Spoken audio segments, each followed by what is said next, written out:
Are you having trouble finding a job? Well, you're not the only one. It's extremely frustrating to be job hunting in the US right now. The conservatives say the market's messed up because of the liberals blame the conservatives, and the employers blame both.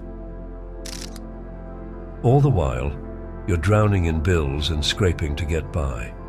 This video will be diving deep into the real reason on why getting a job feels impossible right now.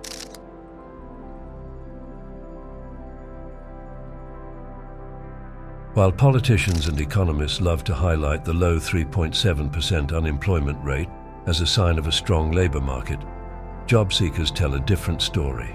According to a year's worth of polls and surveys, unemployed full-time workers are applying for an average of 30 jobs just to get 4 callbacks.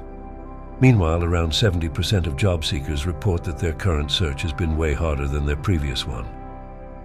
So if companies say they're hiring, why aren't people getting the jobs? What's the missing puzzle piece here? As it turns out, there's more than one. If you don't know by now, data can be extremely misleading. Even if the numbers are right, they don't always account for everything.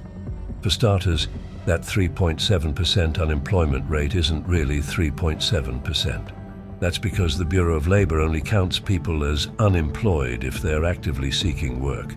This means anyone who has taken a break from job hunting isn't included in the unemployment statistic. On top of that, this metric excludes almost 40% of the US population. That means people like students, retirees, people with disabilities, and people who work under the table aren't represented in the numbers.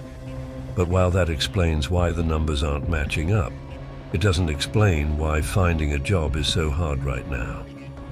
But these reasons do. Have you heard of ghost jobs? If not, this is really going to blow your mind. See, a survey from last year found that tons of American employers are actively posting job ads with no intention of filling them.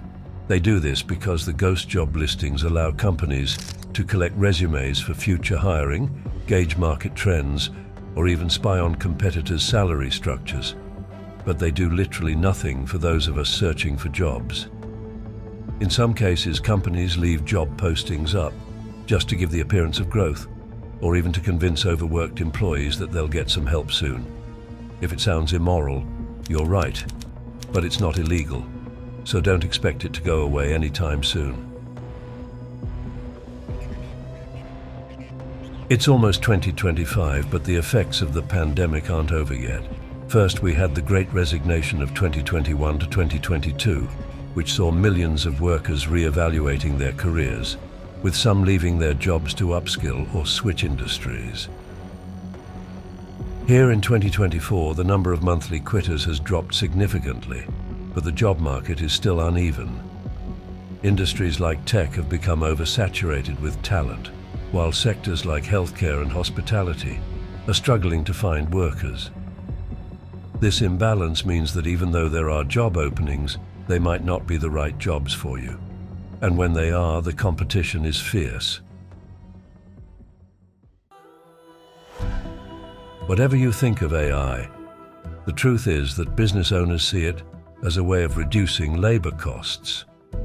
Even jobs once thought safe, such as legal and middle management roles, are now at risk of being outsourced to machines. To stay competitive in this evolving landscape, job seekers need to adapt, which means acquiring new skills like AI proficiency. Finally, we have the biggest reason why it feels so impossible to find a job right now. All those one-click job application sites seem like they're a big time saver, and they are. However, they're also a huge time saver for all of your competition. This means that recruiters are typically overwhelmed with people applying to jobs they may not even be qualified for or really want, just because applying was easy. And here's a callback for you. Can you guess how they deal with all those extra applications? They use AI, of course. A computer will generally sift through the flood of resumes, rejecting up to 75% before a human ever sees them.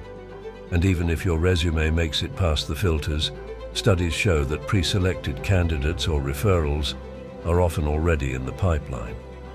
The job post was just so they could claim they tried to fill the position before hiring the person who was going to get the gig anyway.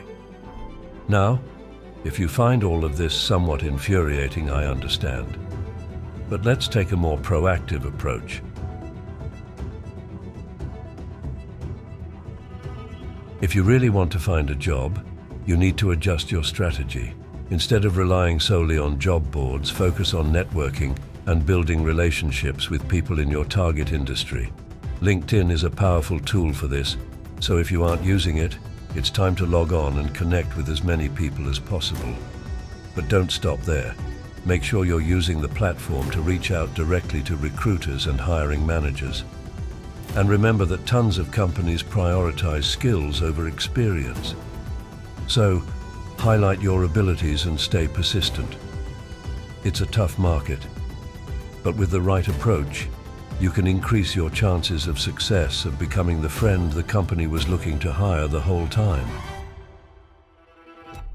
Thanks for watching Worldview. Have a great day.